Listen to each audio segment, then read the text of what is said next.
Welcome back to the channel. This is Trendy Storm and you are watching What If Naruto and Aang were both Avatar at the same time. If you enjoyed this video, please like, share and subscribe to this channel. Always wasting no time. Let's start the story.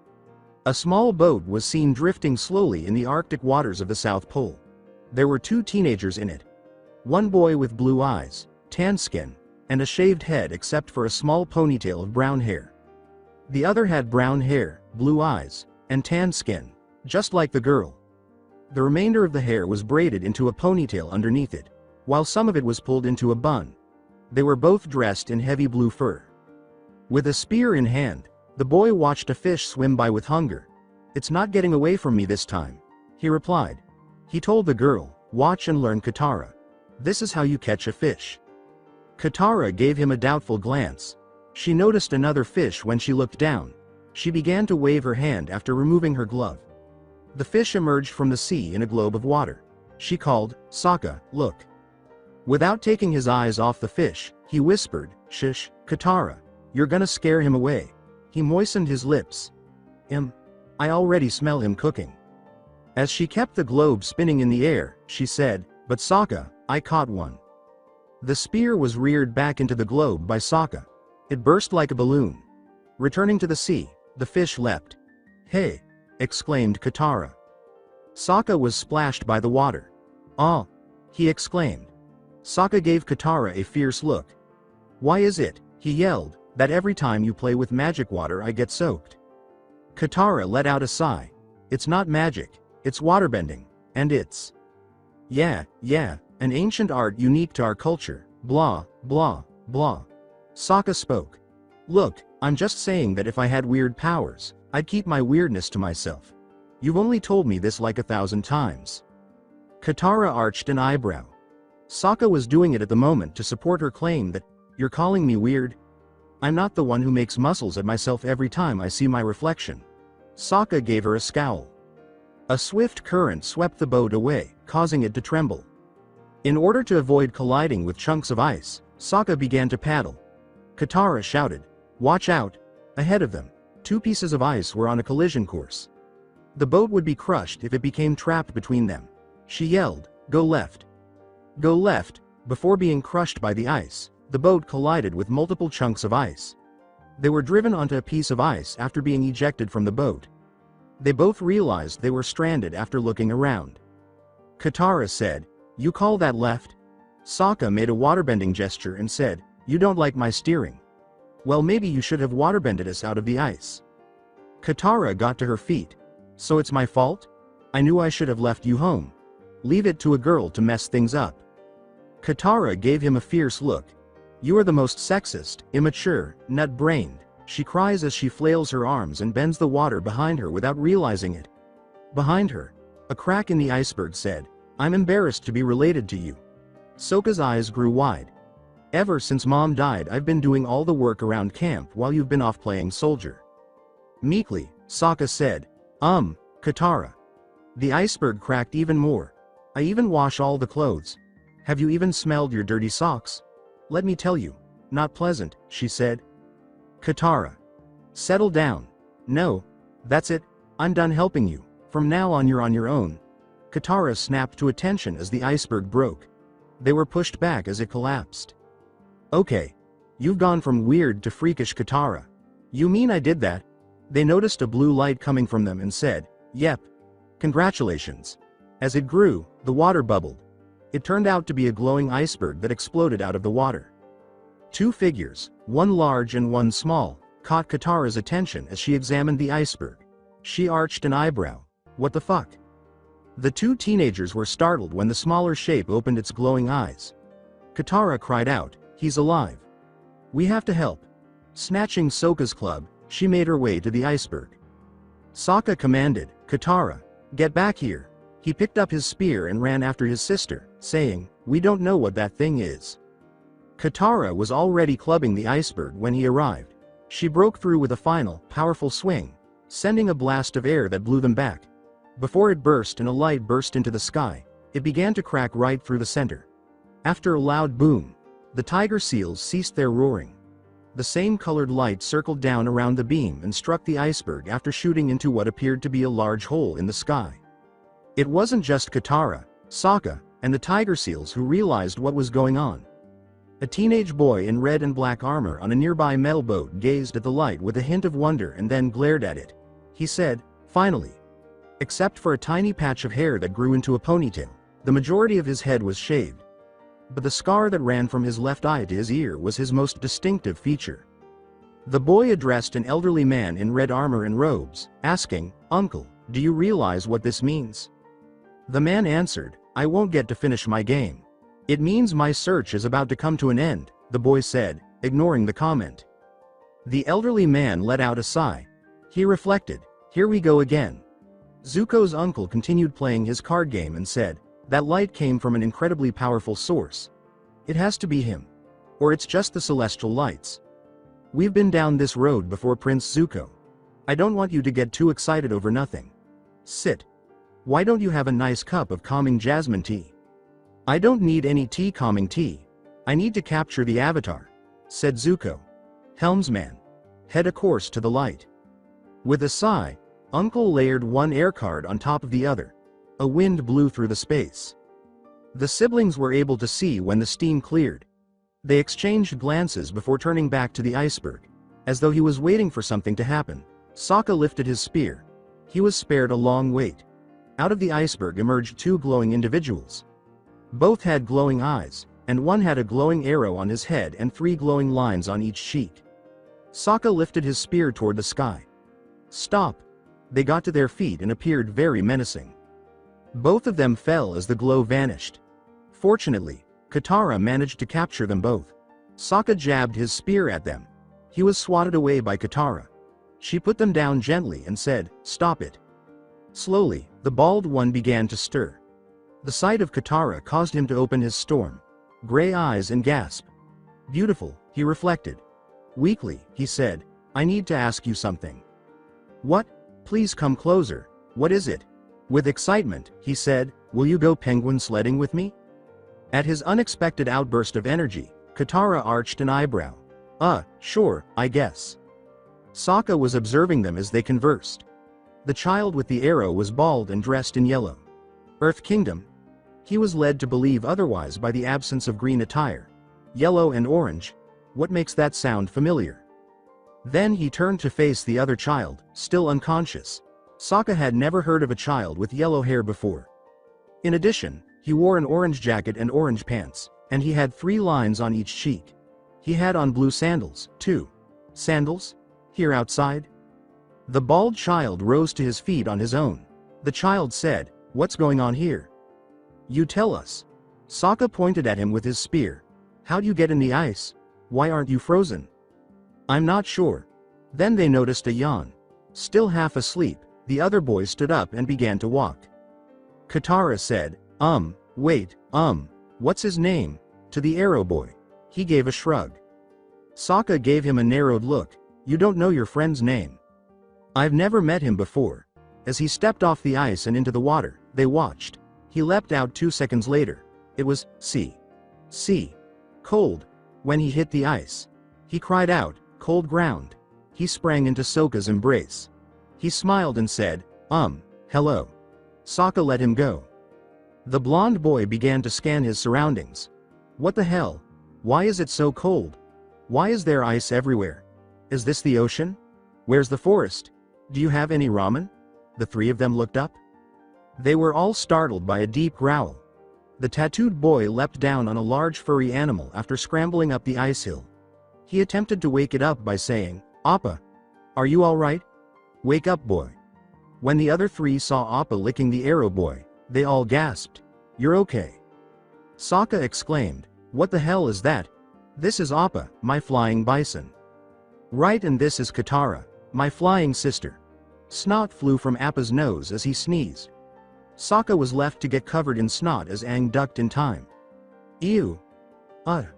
He exclaimed as he rolled on the floor to remove it. "Don't worry.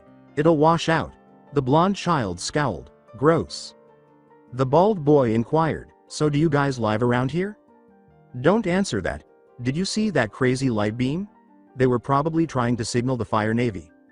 The blonde's head cocked. "Fire Navy?" Katara gave an eye roll. Baldy smiled naively as the blonde cocked his head and squinted his eyes, saying, "Oh yeah. They're Fire Navy spies. You can tell by the evil looks in their eyes. The paranoid one is my brother, Sokka. You never told us your names." "I'm Aa." "Achoo!" the bald child exclaimed, sneezing and taking off. With a soft landing, he sniffed. "I'm Aang." "And I'm..." Sokka said incredulously. "You just sneezed and flew 10 feet in the air." "Really? It felt higher than that."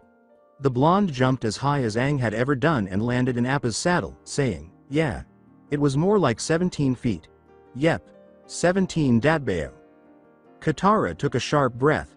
"You're airbenders?" "Sure am." "What's an airbender?" they asked, staring at the blonde with disbelief. Aang questioned, "Who doesn't know about airbenders?" Naruto yelled, "Me. Naruto Uzumaki, the next Hokage, Datbao." They blinked. They both simultaneously asked, "What's a Hokage?" Naruto let out a loud gasp. "What's a Hokage?" "In my hometown, the Hokage is the most formidable ninja," he cried out. "What is a ninja?" they inquired. "Well," Naruto said, scratching his head, "I suppose you can call us warriors or specially trained fighters."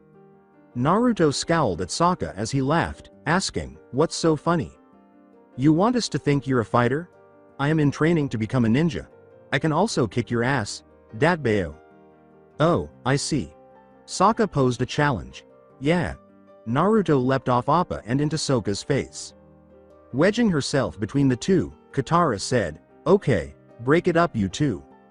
As they parted ways, the two continued to glare at one another. "I think I've got midnight sun madness."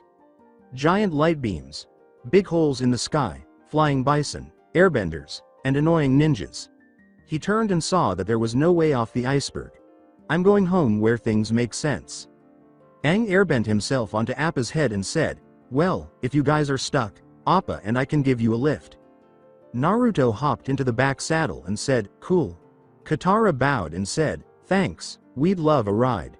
"Oh no," Sokka objected, "I'm not getting on that fluffy snot monster." "Are you expecting a different monster to show up and take you for a ride? Before freezing to death, you know." Sokka began to say something, but she stopped and gave up.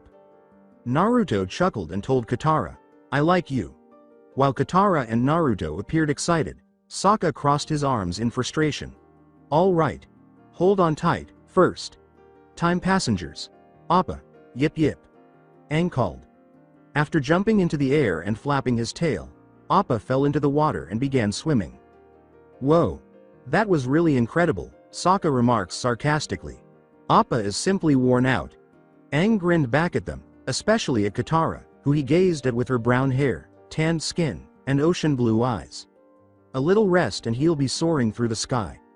Aang made a soaring motion with his head. "You'll see." "Why do you have that smile on your face?" she asked, observing his intense gaze. "Oh, was I grinning?" Naruto laughed as Sokka moaned. Iroh approached Zuko, who was now dressed in bed robes, and said, "A man needs his rest," yawning as he announced his intention to go to bed. "I think you need to sleep, Prince Zuko. You won't find the Avatar, even if you are correct and he is alive. Your great grandfather, father, and grandfather all made an effort and were unsuccessful." Zuko's eyes hardened as he said, "Because their honor didn't hinge on the Avatar's capture. Mine does. The 100 years of hiding for this coward are over." Sokka was sleeping, Naruto was gazing at the ocean, and Aang was lying on Appa's head, which was always so comfortable, staring up at the sky. Katara, who was bored and exhausted, turned to Aang and said, Hey, what are you contemplating? You're an airbender, so I wanted to know if you were aware of the Avatar's fate." "Oh, no, he was unknown to me. I didn't know him, but I knew people who did. I apologize." "All right. I was just wondering. Good night." Aang grimaced and turned away, saying, "Sleep tight." "You are the Kyuubi no Yoko. The fox demon that killed Iruka's parents and almost destroyed our village has taken over your body," Katara said, turning to Naruto, who was gazing at his reflection. Naruto stopped thinking and turned to face Katara. "What's wrong?" she inquired. He smiled slyly at her. "Nope, why are you asking?" "No cause. Good night." "Good night, Katara, Nichan." Ni-chan. It's an honorific. Naruto clarified, it means older sister. Katara grinned. Good night, Aang. Appa, good night, Naruto called. Appa snarled, and Aang called back, good night Naruto. He closed his eyes and went to sleep. Aang awoke in the saddle by himself in the midst of a storm, and after struggling and failing to control Appa's reign, he screamed as they crashed into the water. Though they managed to return to the surface, a wave pushed them down, and they both began to slowly sink as Aang gradually lost consciousness. His eyes and tattoos suddenly glowed, and he slammed his hand together, causing the water around him and Appa to freeze. Aang! Wake up, Aang! Katara's voice can be heard. Aang sat up, gasping as his eyes popped open. Naruto laughed and said, man and people say I'm a heavy sleeper. Come on, prepare yourself. Everyone in the village wants to meet you too, Katara said, examining his tattoos as she put on his clothes. Aang, Naruto, this is the village, Katara said, drawing them outside, where a group of women and small children awaited them. The entire village, Aang, and Naruto. The villagers retreated a little as Aang bowed and Naruto waved. Why do they have that look on their faces? Aang questioned Katara. They're afraid of us. Naruto responded on her behalf after recognizing the expression in their eyes. An elderly woman stepped up, saying, I'm more surprised than scared. It has been a century since anyone has seen an airbender. We believed they had gone extinct until my grandson and granddaughter discovered you. Dead? What is she talking about? Aang asked himself. You've seen ninjas before, don't you? With his chest puffed out for effect, Naruto posed the question. No, Naruto deflated as the elderly woman replied, never heard of them. Katara introduced the elderly woman, saying, this is my grandmother. All she said was, call me Gran. Grabbing Aang's staff, Sokka said, what is this? A weapon? You can't use this to stab anything.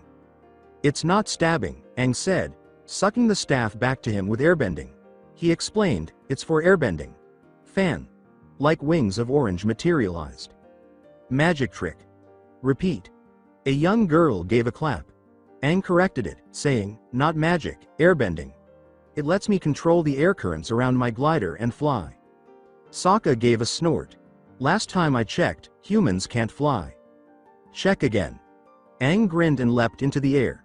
To the amazement of the villagers, he sailed through the air, performing loops, spins, and twists. Aang was too preoccupied with all the attention he was receiving to notice the snow tower he collided with a few seconds later. He collapsed to the ground after falling out. My watchtower! Exclaimed Sokka. Aang was helped up by Katara. That was amazing. The kids looked at Naruto. One boy said, can you do that?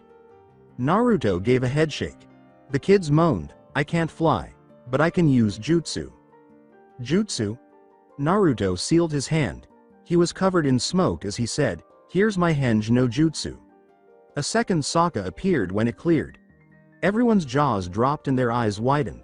He said in Sokka's voice, hello. That's so cool, said Aang. Naruto paraded among the peasants. I'm Sokka, Sokka said, a moody, stuck-up, jerk of a warrior. Everyone laughed. A snowball was thrown at him by Sokka. I don't sound or act like that. Still laughing, Katara retorted, yes you do. Naruto became a log when he was struck by the snowball.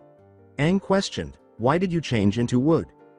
When the tribe turned around, Naruto was grinning at them and said, I didn't. How did you? Kawarimi no jutsu. Lets me switch places with things. Sokka complained as the kids cheered. Though he wouldn't say it aloud, he thought to himself, if used properly, that's actually not a useless technique. Another child mispronounced jutsu and asked, can you do any other yosu? Naruto gave his head a scratch. Well, there is the Bunshin no jutsu, but I totally suck at it. Bunshin? Henge? Kawa? Whatever? What kind of names are those? Sokka responded. As if it were clear, Naruto explained, Bunshin. Clone. Henge. Transformation. And Kawarimi. Substitution. Looking at Katara, Sokka rolled his eyes at her apparent curiosity. Naruto gave a finger snap. But I can do this. Naruto sealed his hands in a cross. Kage Bunshin no jutsu. 7 more Narutos emerged in smoke puffs. Once more, Everyone's mouths fell open. To check if the clones were real, the kids began prodding them. Aang prodded a clone and asked, "Cage Bunshin?" "Shadow clone." Aang arched an eyebrow but asked no more questions. Sokka complained. "Oh goody. There's more of him. Great. You're a ninja. He's an airbender. Katara's a waterbender. Together you can just waste time all day long." Aang yelled, "You're a waterbender." Katara gave a shrug. "Well, a sort of. Not yet." Naruto narrowed his eyes. "A water. What dot now, Gran?" Gran interrupted, saying, "All right. No more playing. Katara has chores." With a sigh, Katara and her grandmother left. "I can't believe it, Gran. I finally found a bender to teach me." "Katara, don't put all of your hopes in that boy. But Aang's special, I can tell. I can sense he's full of wisdom." They turned to face Aang. His tongue was affixed to his staff. The kids and Naruto's chuckled as they said, "Stay, now my tongue ith thuck to my staff." The Fire Nation vessel proceeded to venture farther into the waters of the Southern Water Tribe. Zuko confronted two of his firebending crew members on its deck. Iroh sat close by and watched. He says, again. They ducked under the fire blasts that Zuko threw at them. Zuko ducked under one soldier's blast in retaliation, then flipped over another soldier's blast. Zuko kicked and punched bursts of fire at them both while in midair, but they deflected it. He landed with his opponents facing him. Iroh let out a breath. He fired a fire blast that missed Zuko's face, saying, "No, power in firebending comes from the breath, not the muscles. The breath becomes energy in the body. The energy extends past your limbs and becomes fire. Get it right this time." "Enough. I've been drilling this set all day. Teach me the next set, I'm more than ready." "No, you are impatient. You haven't mastered the basics yet. Drill it again." Zuko snarled and sent a guard flying with flames. The sages tell us that the Avatar is the last airbender. He must be over 100 years old. He's had a century to master the elements. I'll need more than basic firebending to defeat him. Iroh sighed. "You will teach me the advanced set." Iroh gave in. "Fine, but first I must finish my roast duck." When Zuko saw his uncle pig out, he grimaced. How did he change from being a strict master to being a repulsive slob? Sokka turned to his soldiersa, his 6-year-old soldiersa, and said, "Now men, it's important to show no fear when facing a firebender. In the Water Tribe, we fight till the last man standing. For without courage, how can we call ourselves men?" One boy declared, "I gotta go pee." "Listen, until your fathers return from the war, they're counting on you to be the men of the tribe, so no potty breaks." The boy objected, saying, "But I really have to go." Sokka let out a sigh. Every child put up their hand and said, "Okay. Who else has to go?" Sokka gave him a forehead slap. "We're doomed." Katara inquired, "Have you seen Aang, Gran?" Gran said he disappeared over an hour ago. Aang emerged from a tiny igloo. "Wow. You were right, Naruto, everything freezes in there." Naruto laughed. The kids chuckled and said, "Look at how I wrote my name." Sokka let out a moan. "Katara, get them out of here. This lesson is for warriors only." The kids landed on a mound of snow after using Appa's tail as a slide. "Stop. Stop it now." Sokka gave the two strangers a fierce look. "What's wrong with you two? We don't have time for fun and games with a war going on." "War?" they inquired. From Appa. Aang leapt down. "What are you talking about?" "You're kidding, right?" Aang yelled as he glanced behind Sokka. "Penguin!" the penguin exclaimed as it waddled off. Aang zoomed after it using airbending. Naruto said, "Did you see that thing? It had 4 flippers." He pursued Aang and the penguin with his ninja speed. The siblings gazed at their destination. "They're kidding, right?" Katara entered the penguin field in search of her prey. She saw them, Aang running after penguins. A lot of penguins pecking Naruto and saying, "Come on, little guy. Wanna go sledding? Ow. Ooh. Get off me, ow." The penguins were cleared away by Katara. "Thanks." Katara laughed. "No problem." They gazed at Aang in the snow, face down. He grinned as he turned to face them. Aang began to walk and talk like a penguin, making the other two laugh, saying, "I have a way with animals." Katara laughed. "Aang, I'll help you catch a penguin if you teach me waterbending." Deal. But, I'm an airbender, not a waterbender. Isn't there someone who can teach you? Katara gave a headshake. No, you're looking at the only waterbender in the whole South Pole. Waterbender? Airbender? What are you guys talking about? Replied Naruto. Katara questioned him. You honestly don't know about bending, do you? Nope, Dadbayo. With only half of what Aang had said understood, Naruto nodded. Bending, Aang explained, is a way of controlling the elements. It combines martial arts and the use of spiritual energy, called Kai. There are 4 elements: air, water, earth, and fire. Katara recoiled at the mention of firebending, but the boys were unaware of it. For each element there is a bending art: airbending, waterbending, earthbending, and firebending. To pose a question, Naruto held up his hand. Can anyone bend? Katara gave a headshake. No, it's an ability you're born with. Katara exclaimed, oh man. If I could bend, I'd be a firebender. Mistaking her surprise, Naruto remarked, oh, or a waterbender. Aang questioned, what about airbending? Airbending's okay, but it doesn't sound cool and dangerous. No offense. Airbending isn't supposed to be dangerous. As tension increased and Naruto realized he had somehow offended them, he said, you know, I think I'd bend all 3. A person can't bend more than one element. No one except for the Avatar. The Avatar?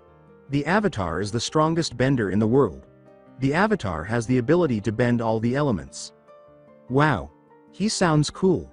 Yeah, but the Avatar disappeared 100 years ago. Aang looked up, bewildered. What? Naruto turned to face Aang. What's up? He shifted the topic and said, what? Nothing. Katara, you were going to teach me how to catch a penguin. Ooh. I want to learn too. She took out 2 fish and threw them at the boys, saying, okay. Listen carefully, my young pupils. Catching penguins in an ancient and sacred art. Observe. Penguins immediately surrounded them. Riding penguins, Aang, Katara, and Naruto darted into a bank of snow. They whooped and laughed as they raced downhill. Aang outran the other 2 after jumping off an ice ramp. Naruto and Katara leapt from their own ramps and caught up to him. This is awesome. I know, I haven't done this since I was a kid. You still are a kid. They went through a tunnel of ice. The experience became surreal as light streamed in from different holes, producing a variety of blue hues. They stopped in front of an frozen ship after sliding out of the tunnel. Aang exclaimed, whoa. What is that? A fire navy ship and a very bad memory for my people. Naruto, what are you doing? Naruto glanced at her from halfway through a hole in the ship.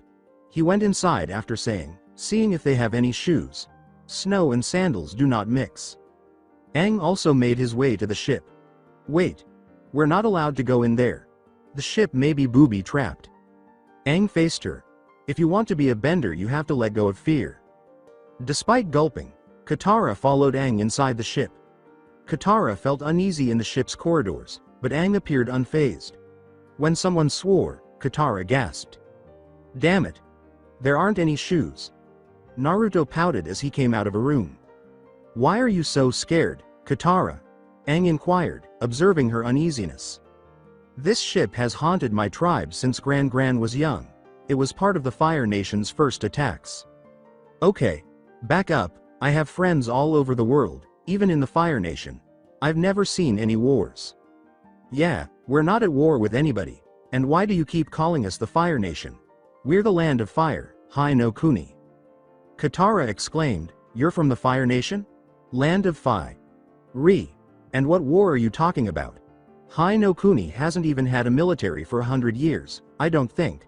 We're its military Datbayo. What are you talking about? Land of Fire. Hai no Kuni. Not 100 years old. No war. Who have we been fighting for 100 years? Pulling out a scroll, Naruto said, I don't know, but it certainly wasn't us. I may not be the sharpest kunai in the pouch, but I would notice if we were at war. See, right here, we're only 60 years old. That's impossible. This. Enough? Shouted Aang. Katara. I've never heard of any war. Datbayo. And Naruto. I've never heard the Fire Nation called the Land of Fire, and it's definitely over 100 years old.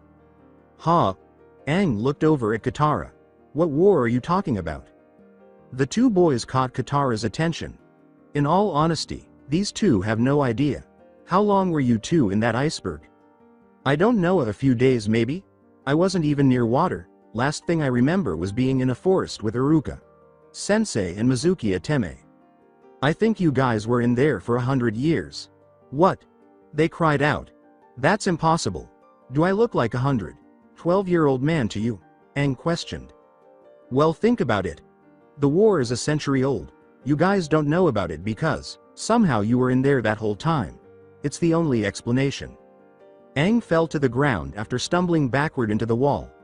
Naruto fell to the ground. So we're in the 22nd century?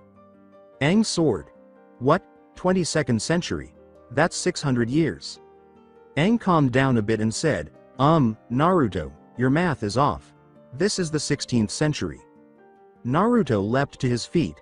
What? Yesterday I was in the 21st century. What? They cried out. Katara said, No, you weren't. I most definitely lived in the 21st century, Dadbao. If what you say is true, I'm not 100 years forward. I'm 500 years back.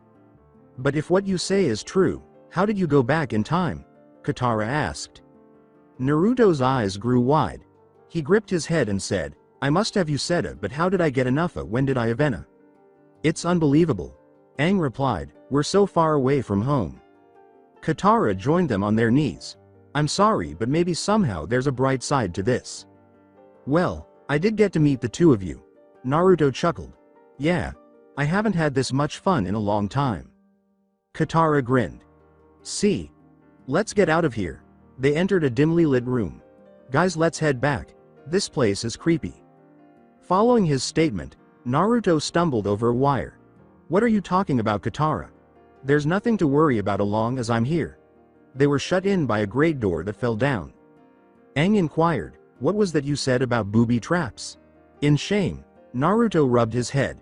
My bad. Around him equipment began to go off. Aang swallowed. Despite the cold, Naruto began to perspire. Katara thought, I have a bad feeling about this. A blaze erupted into the heavens. All three of them gazed at it. Holy crap! Mumbled Naruto. The Katara bridal style was lifted by Aang. He leapt through a hole in the ceiling and said, Hold on. Naruto leapt to follow him. Wait for me. Unaware that they were being watched, they hoped down. Zuko's gaze shifted to the two bouncing figures. Two airbenders? Was there another that made it out alive? Or has he discovered an apprentice? Zuko squinted his eyes. Regardless, he said aloud. Whichever one he is, he's quite agile for his age. He turned to face the village they were heading to, looking back through the telescope. Wake my uncle. Tell him I found the Avatara, he said. As well as his hiding place. Zuko gave the village a stern look. Now you're mine. Naruto walked back to the village with Aang and Katara. Still in the sky, Katara turned to face the flare. That gave her a strong sense that trouble was on the horizon. Naruto let out a moan. Katara and Aang gave him a questioning look. This is all I have left from my time. A pack of gum, scrolls about Bushin, Henge, and Konohagakure. Aang began to speak. Naruto responded to the unasked question by saying, the village I come from. Aang shut his mouth. He threw his hands up, and two tiny boxes fell out of his jacket. 2 shuriken, 2 explosive tags, a single kunai knife, my goggles, he said, pointing to his forehead, and the clothes on my back. He pointed a camera at the three of them and said, oh, and let's not forget the 2 disposable cameras whose pictures will never get developed. He yelled, cheese. With rage.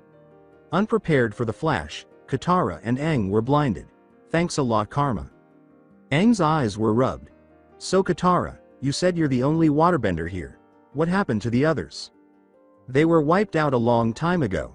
When Naruto calmed down, he said, so, what, there's no to teach you.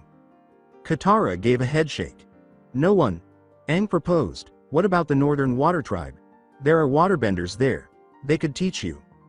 Katara gave him a doubtful glance. You're suggesting I go to the North Pole to learn waterbending? Aang gave a shrug. Well, a waterbender does need to master. Naruto rolled his eyes and asked, you expect her to go to the other side of the world? I mean, it's not like, take a left. You can't miss it. That crazy, Dadbao.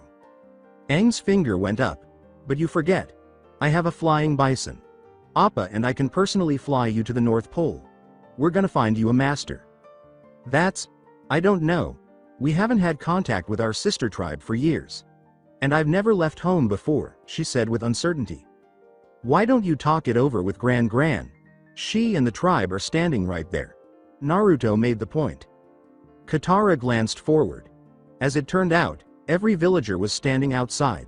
The majority of the kids rushed outside and gathered around the boys as they got closer.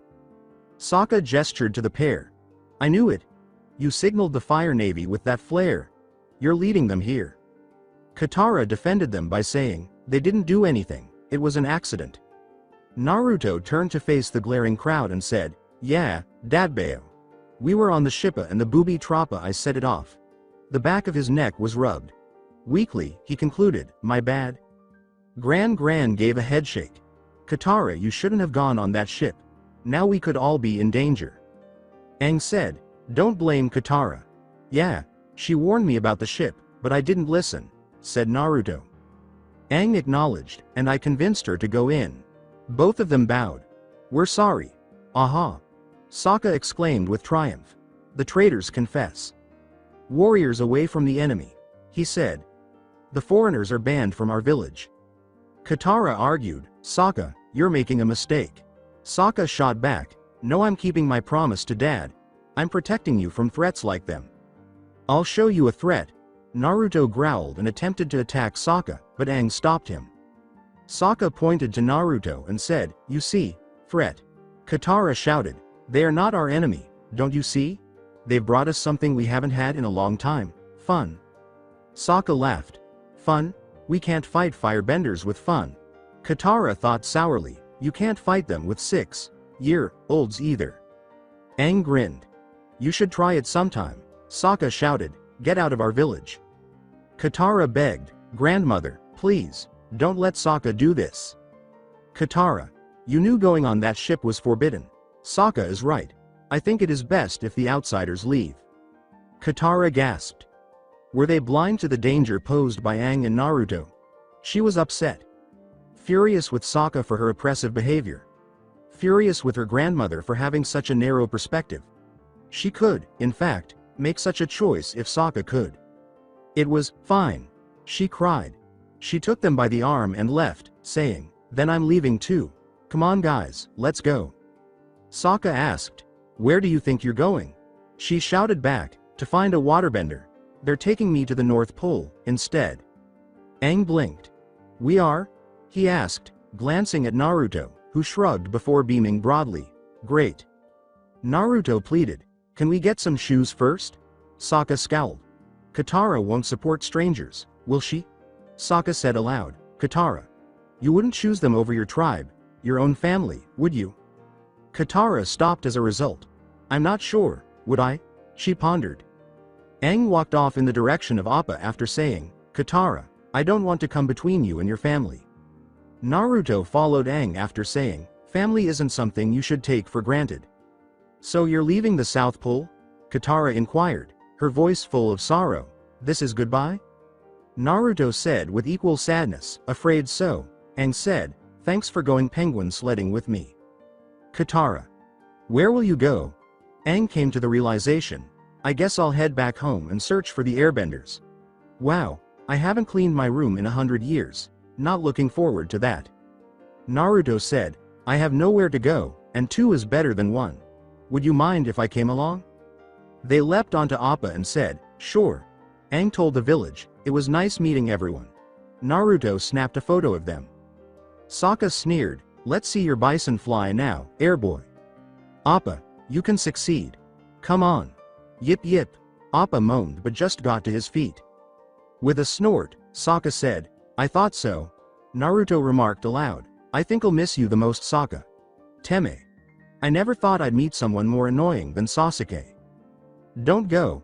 A young girl cried as she ran up beside Katara. You will be missed. With a sorrowful gaze, Aang said, we'll miss you too. He waved, goodbye.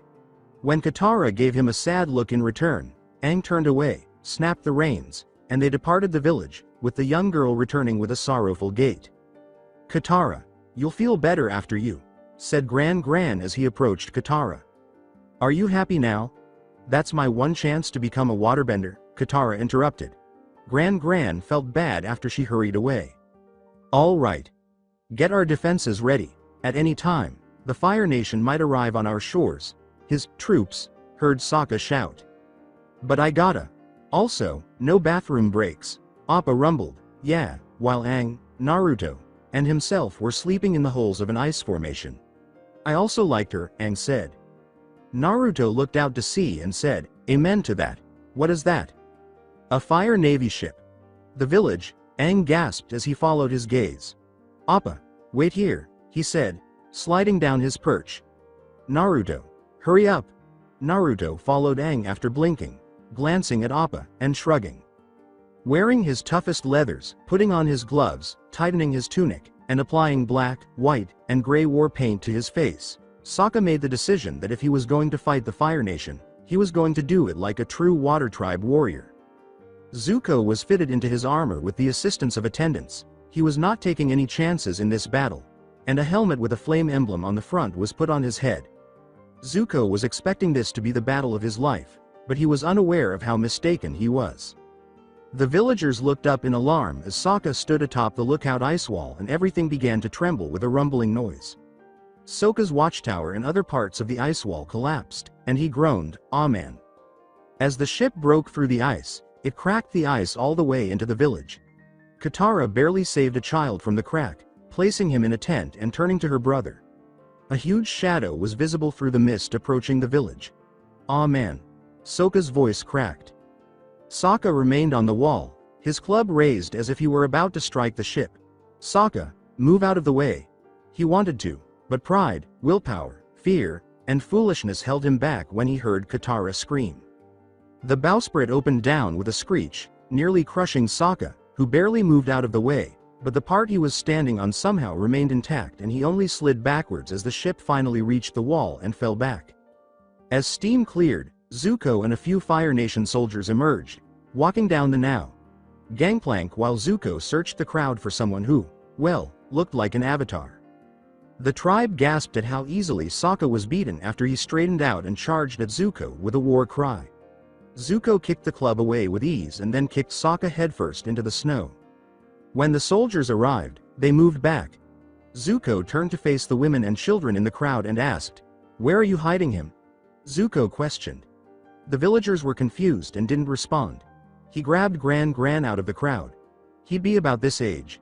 The villagers flinched as he shoved Gran back and unleashed a wave of fire over their heads, saying, "I know you're hiding him. Master of all elements." They had no idea what he was talking about. Zuko shouted.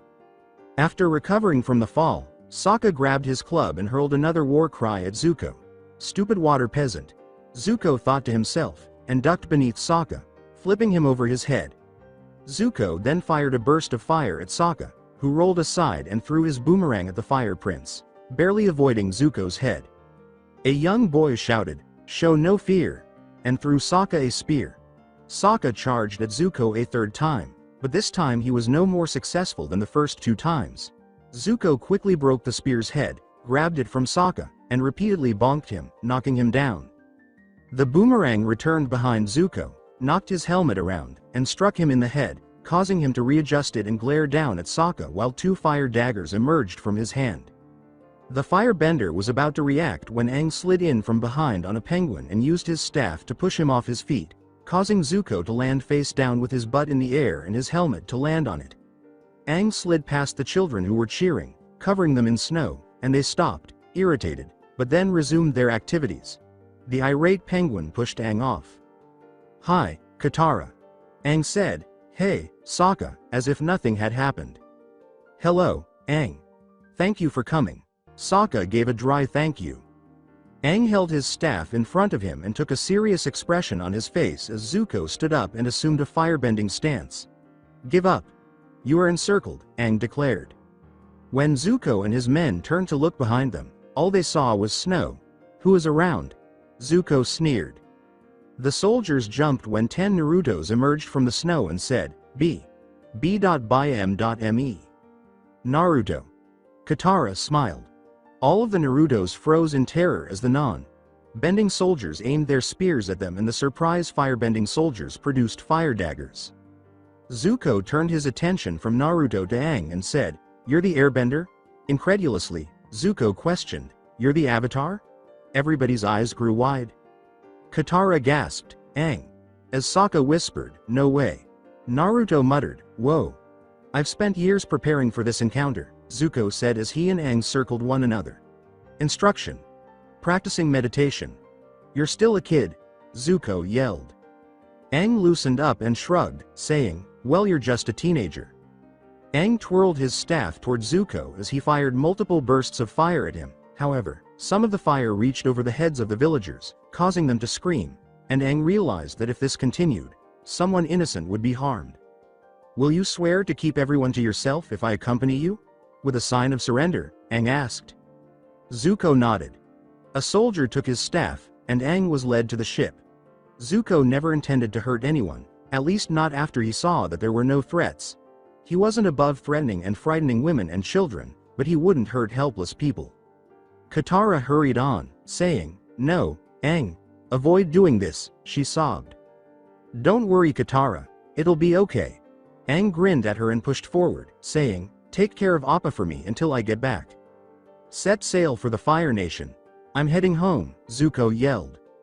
As the gangplank rose, Aang turned to face the tribe with a sorrowful grin, but his smile vanished when he saw Katara's eyes welling up.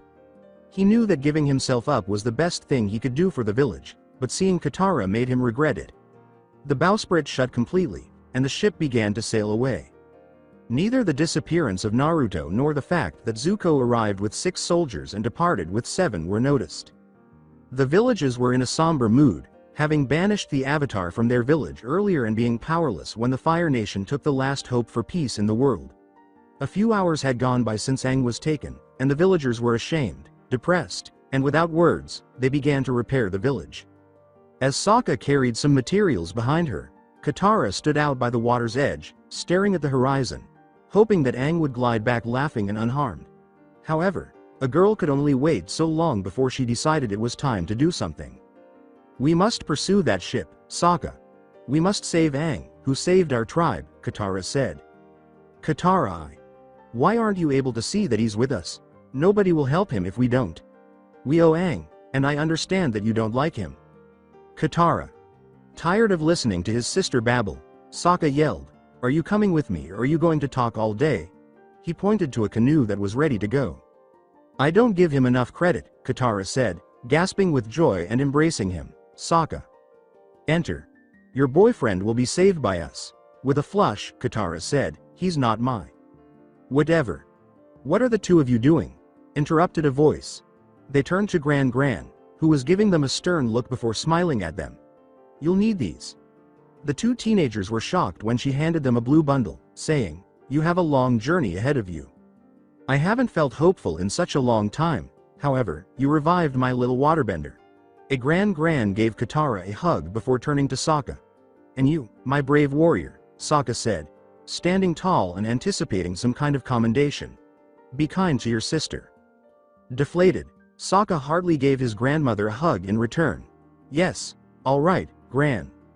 The Avatar is Aang. The only chance in the world is him. You both had a reason for finding him. His destiny is now entwined with yours." Glancing at the canoe, Katara exclaimed, "There's no way we're gonna catch a warship with this." Just as she finished speaking, Appa roared over a hill. "Appa!" She joyfully ran in the direction of the sky bison. "Don't you just enjoy pushing me to step outside of my comfort zone? And where is Naruto?" Sokka deadpanned. "Why doesn't he accompany us?" Zuko and Aang stood facing each other on the deck of Zuko's ship, Aang's hands bound behind him and surrounded by Zuko's guards, while Zuko held Aang's staff. His uncle and a guard stood on either side of him. Zuko examined the staff and said, "This will make an excellent gift for my father." He turned to face Aang, who scowled at him and said, "I suppose you wouldn't know of fathers being raised by monks." "Take the Avatar to the prison hold," Zuko said. "And carry this to my quarters." He gave Iroh the staff and turned to leave. Iroh handed the staff to the guard beside him and said, "Hey, would you mind carrying this to his quarters for me?" It wasn't so much a question as a command. As he was led down to the lower levels of the ship, Aang glanced back at his staff and then at the guards, one in front of him and two behind, but no issue. So, he said, I suppose you have never faced an airbender before. With my hands tied behind my back, I'm sure I could handle you all. A guard yelled, silence. When they arrived at a door, they paused so the lead guard could unlock it. Aang inhaled deeply as one of the guards lifted his and surprised both Aang and the other guard by punching out the guard next to him. What are you doing? The guard, who turned out to be Naruto, laughed and then burst into smoke when the lead guard demanded. Naruto. Startled, Aang screamed. What the devil? The guard assumed a fighting stance, and Aang took a deep breath before blasting a powerful wind that knocked the guard unconscious as he slammed into the door. But because of this, Aang flew into Naruto all the way down the hallway, taking the brunt of the blow while Aang jumped off Naruto and onto the deck without getting hurt. Are you okay, Naruto? Naruto gave him a lightheaded glance and said, yes, just fine. A recovered Naruto called out, Aang, let's go. Aang glanced at the location where his staff had been taken. Hold on. I must retrieve my glider. Aang used airbending to kick open the door. That is not something we have time for. We must leave now. If we get my glider, we won't have to swim in freezing cold water. What are we waiting for, then? Datbeo, let's grab that glider. Naruto went into the command tower after Aang. A stowaway has boarded. He has set the avatar free, a guard shouted. Sokka sighed and tried again, saying, go a fly a soar. He and his sister had been riding on Appa, the flying bison, for the last 10 minutes. More like Appa the normal bison, Sokka said, rolling his eyes. Appa, please, we need your assistance. Aang needs your assistance. Upa ascenda elevate. Sokka doesn't believe you can fly, but I do, Appa. Katara rubbed his head and said, come on. You want to save Aang, don't you? Appa moaned. Then Sokka had an idea. What did that child say? Yee. Ha? He asked himself. Hup hup. What? Yip yip. With a moan, Appa twitched his tail and soared into the air. Sokka, you succeeded. Katara applauded, and Sokka was even more thrilled. He's in the air. He's in the air. He calmed down after noticing Katara's arrogant expression and said, I mean, big deal, he's flying. Despite this, he couldn't help but smile. Come on, staff. Where are you? Aang thought as he and Naruto ran down another hallway, both of them constantly scanning the back for pursuers. Hey Aang. Yes. Sorry. After giving him a perplexed look, Aang understood what he was talking about and said, it's okay. Please don't let us run into anybody, Naruto begged as he grinned and glanced down the corridor. They turned the corner and encountered 3 guards. Damn it. Have you seen my staff around, by chance? Aang said with a feeble smile. They raised their spears in retaliation, and Aang sprinted past them, running along the ceiling and walls. Thanks anyway, he called back. After examining the dust trail he left behind, they turned back to Naruto, who gulped and inhaled deeply before saying, remember what Aang said. Rewind. Aang and Naruto stood behind a snow mound and looked out over the village. Naruto thought, that looks exactly like the old Fire Navy ship. They were right. Aang thought somberly before forcing a determined expression on his face. We have to stop them. Right, let's. Naruto nodded, pausing when he saw the masked firebenders. He simply froze in terror upon seeing those skull masks. Seeing his new friend's fear, Aang said, Naruto? Firebenders, aren't they? I can't fight these guys. They'll destroy me, said Naruto, trembling as Zuko unleashed a wave of fire. Naruto. Aang jolted Naruto out of his reverie with an oddly composed voice. Remember what I told Katara? He turned to face the village and said, I don't know about ninja, but I think the same holds true for you guys too. If you want to be a bender, you have to let go of fear. Furthermore, we need to save our friends. You're correct, Naruto said, nodding. Let's get this done. End of flashback. Naruto created the cage Bunshin had sign and challenged, come and get it. Aang leapt into another hallway where a firebender soldier was standing, and as the soldier blasted him with fire, Aang leapt over the fire stream and the fireman, severing the rope on his hands on one of the spikes on his helmet and knocking him down in the process. Aang searched several rooms for his staff, opened the door to another room and shivered when he saw that it was occupied, relaxed a little when he saw that the old man was sleeping, and then quietly apologized to the sleeping man as he closed the door. In his haste to leave, he checked a few more rooms and nearly passed one that had what he was looking for. He started to go to the staff but stopped when the door closed, and when he turned around, he saw Zuko glaring at him. Aang had just entered the hallway when Naruto leapt in and kicked him in the head before the still ground guard could attack. Naruto then proceeded down the hallway, inspecting each room and yelling for Aang. Aang! He shouted into a different room, and Iroh's eyes widened before he turned to face Naruto, who had drawn his kunai in preparation for a fight. After examining Naruto from head to toe for a minute or so, Iroh finally said, "Are you wearing sandals all the way out here? You must have very cold feet." Iroh gave him a wink and said, "I'm sure we have extra boots a few doors down." Naruto blinked as his adversary, who was grinning, told him what he had been searching for all day. Naruto shrugged and said, Thanks old man." He heard Iroh laugh in a manner that made him think of the Sandyami as he closed the door. "A time traveler, huh?" Iroh thought as he rubbed his kai inside. Nothing has ever been simple for Zuko, so why would this be any different?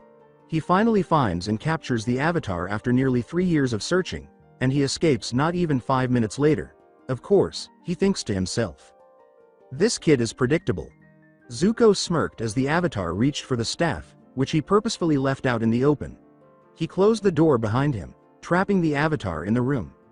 "Looks like I underestimated you," Zuko said, then let loose a series of fire blasts that Aang had to dodge. "Close combat isn't gonna work," Zuko growled as he was unable to hit and leapt away to gain some distance. Aang rolled into a corner to catch his breath but had to dodge more fireballs, so he rolled under Zuko and used circle walking to stay behind Zuko.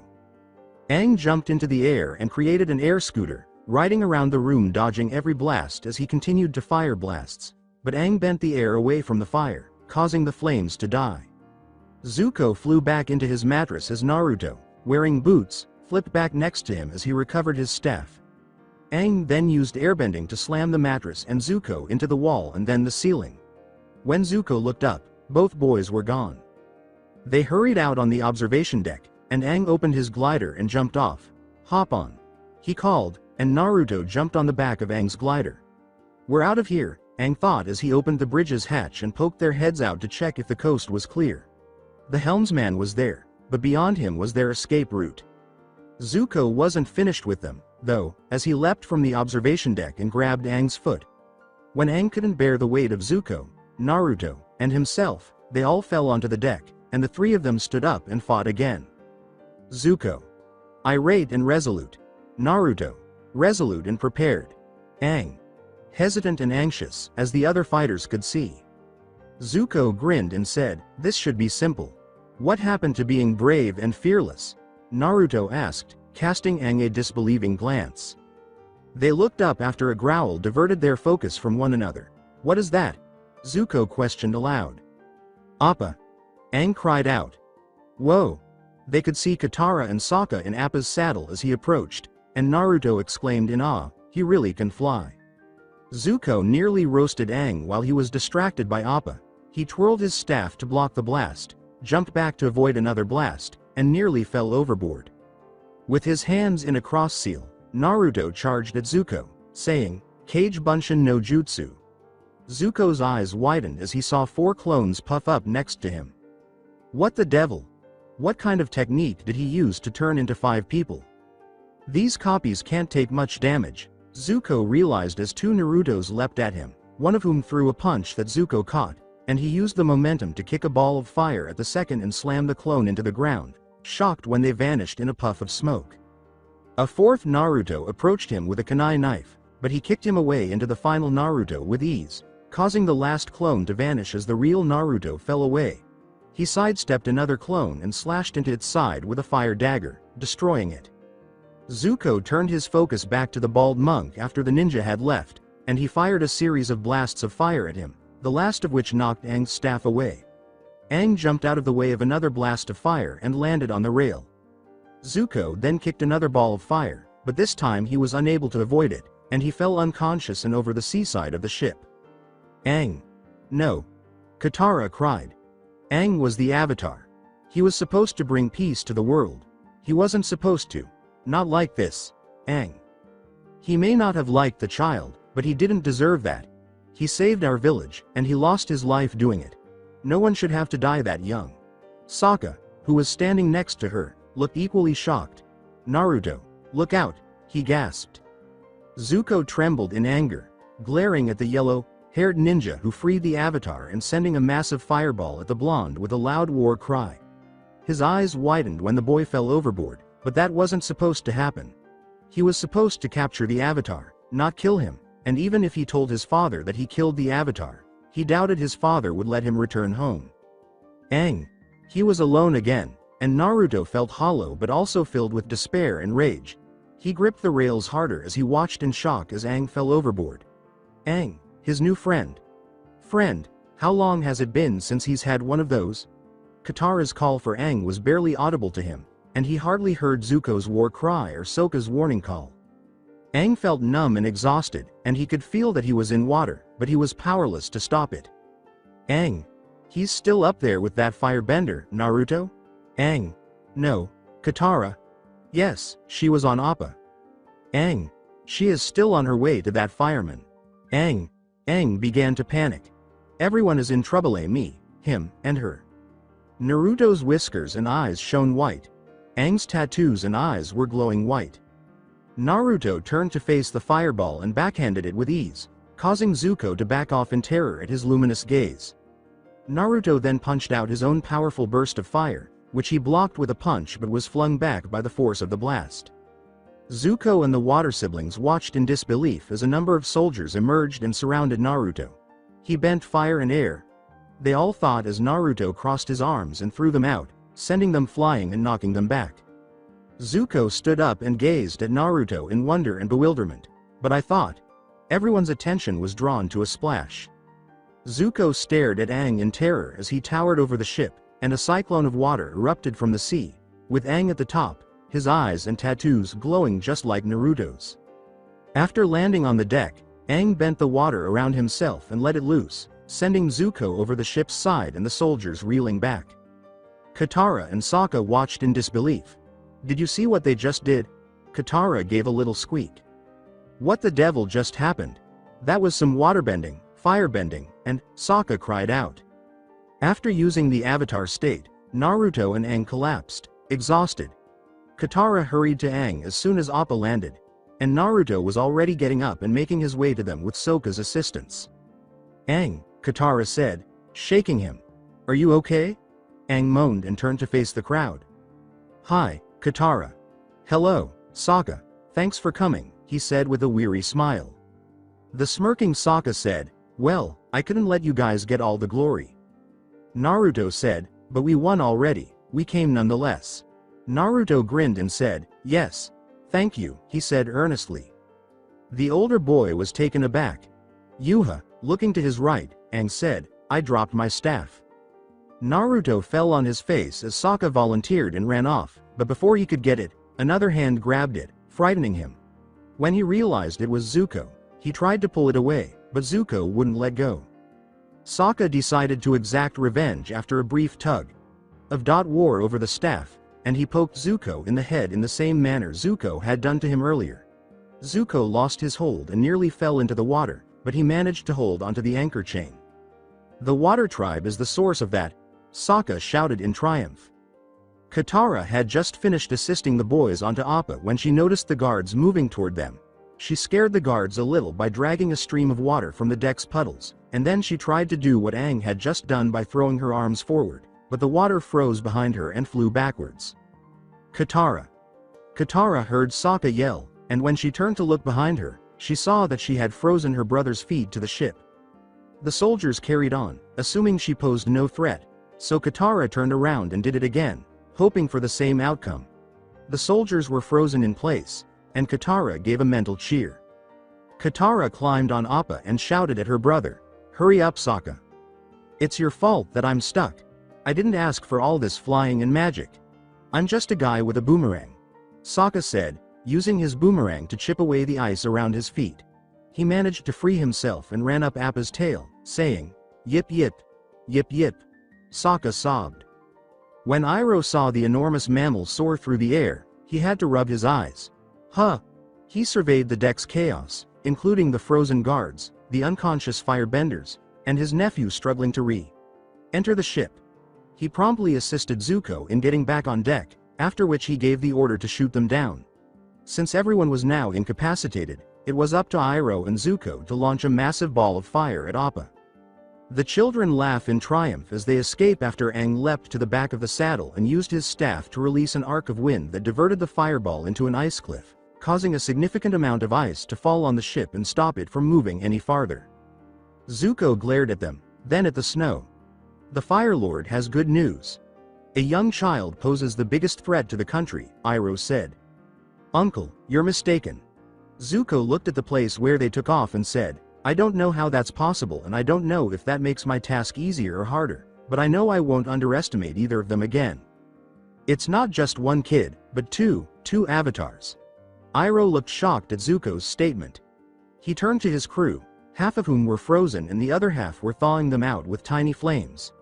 As soon as you're finished with that, he said haltingly, dig this ship out and follow them. As the sun began to set and they were still flying on Appa, Katara decided it was time to start asking questions. Naruto had been constantly praising Aang's strength and coolness while Aang was kind of pouting. What did you do? She asked Aang. With the water? I've never seen anything so incredible. Aang gave her a sidelong glance and said, I'm not sure, I simply kind of did it. Not expecting that response, Katara looked down and turned to face Naruto. I don't suppose you know how you were able to bend fire and air? Nope, said Naruto, grinning and shaking his head. Katara sighed, I don't know, I don't care, Datbeo. Sokka held up a hand, saying, hold on. I believe that the Avatar was the only one capable of bending multiple elements. You're the Avatar, aren't you? Katara nodded. Then how did you, Sokka said, pointing to Aang, who nodded. Bend two elements? He asked, pointing to Naruto. Naruto gave a shrug. He seems like the Avatar to me, Katara uttered slowly. However, I believe that only one Avatar could exist at a time, Sokka asked. Normally, yes, but Naruto is a future character. My guess is he's the Avatar of his own time, Katara explained. But I'm not in my own time. However, the Avatar spirit was still present in you from birth. No matter where or when you go, it remains with you. Correct, Aang? She glanced at him and Aang simply shrugged. Why didn't you reveal your identity as the Avatar to us? Because I never wanted to be. What? Why not? It sounds like so much fun to be the Avatar, Datbeo. You're not going to comprehend. Not yet. There was silence for a moment. But Aang, Katara went on, the world has been anticipating the return of the Avatar. To end the war, we now have two. Aang looked down. And how am we supposed to do that? Legend has it that you must master water first, then earth, and finally fire. That's what the monks told me. Well, if you go to the North Pole, you can master waterbending. With a smile, Aang said, we can learn it together. What about air? Wait, Naruto inquired. I already mastered air. However, I didn't. Do you even know what your natural element is? Aang asked with a contemplative frown. Natural component. Hey, I'm new to this, the other three moaned. Just give me a little time and Naruto paused, his whiskers and eyes glowing. What is the matter with him? Sokka inquired. The glowing stopped before anyone could respond, and Naruto said, air. What? Aang inquired. I'm an airbender by nature, that man said as much. What guy? Sokka asked, looking around. I'm not sure, it was a man, I believe. A deep, masculine voice was all I could hear. Sokka said, you two are even freakier than Katara. But you're still coming, right? Katara asked, glancing at him. In a song voice, she said, there will be plenty of firebender heads to knock on the way. I'd like that, Sokka said with a small smile. That would be really nice. Katara said, then we're in this together. All right, but we have some serious business to attend to before I learn waterbending, Aang said, taking out a map and pointing to various locations. Here, here, and here. What's there? Katara inquired. We're going to ride the hopping llamas here. Then we'll ride the backs of enormous koi fish over here. After that, we'll ride the hog monkeys back here. They dislike being ridden, but that's part of the fun. Aang gave them a radiant smile. They turned to face one another, then back to the map, then to Aang, and finally back to one another. Cool, said Naruto. Aang was adjusting the reins, Katara was finishing up her packing in Appa's saddle, Naruto and Sokka were snoring on the ground a few feet away, and the sun was just peeking over the mountains. Aang tightened his grip and said, "Wait till you see it, Katara. The Air Temple is one of the most beautiful places in the world." Aang, I know you're excited, but it's been 100 years since you've been home. Katara tried to break the news to the boy in a subtle way because she felt sorry for him and didn't have the heart to tell him that his people had been wiped out by the Fire Nation. That's the reason I'm so thrilled. Aang gave her a radiant smile, clearly not getting the hint, but Katara made the decision to give it another go. It's just that a lot can change in all that time. I know, but I need to see it for myself. Wakey wakey sleepyheads, he said, leaping down from Appa and approaching Sokka and Naruto, who were still asleep. Here we go, Air Temple, Aang shouted.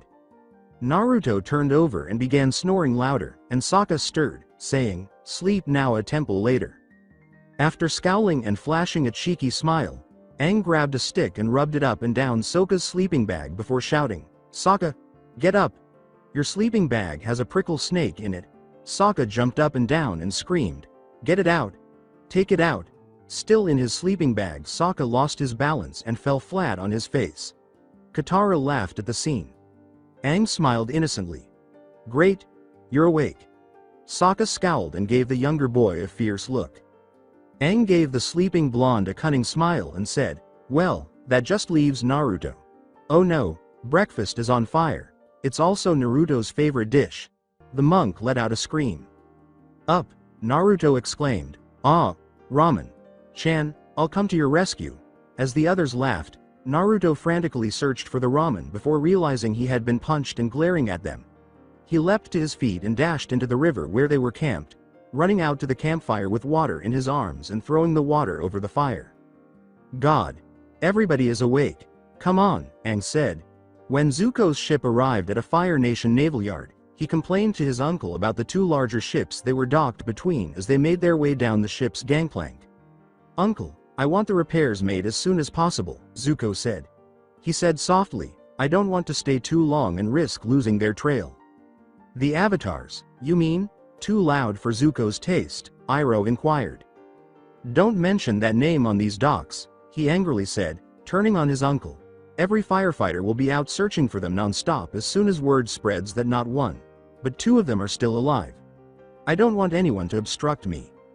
"Prince Zuko, what are you interfering with?"